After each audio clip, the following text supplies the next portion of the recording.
Anong ganap sa mundo ng showbiz? Matapos mag-viral dahil sa insensitive na video sa baha, humingi ng dispensa ang social media influencer na si Kat Arambulo. Magugunitang nag-viral ang video ni Kat kung saan kausap nito ang kanyang mga anak sa loob ng sasakyan habang dinaraanan ang baang kalsada na hinagupit ng bagyong Karina. Nagsalita pa ang anak ni Kat at tinanong kung pwede silang gumamit ng floaty at mag-swim sa baha. So first time for the kids to experience baha here in Manila. Mama, you know what you can do?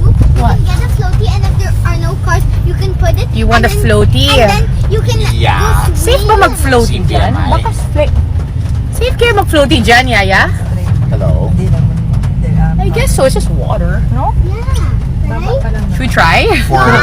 We should wakeboard. Hindi swak sa panlasa ng masa ang naturang video dahil ipinakita nitong walang pakialam si Kat sa pagdurusa ng mga biktima ng kalamidad. Isa sa mga nagkomento ang aktres na si Bella Padilla na bagamat walang binanggit na pangalan ay halata naman na patungkol sa nag-viral na video ni Kat. You see people risking their lives for their loved ones and your question is if you and your kids can use a floaty here? Come on, Ani Bella. Deleted na ang naturang video at nagbigay na ng statement at nagsorry si Kat.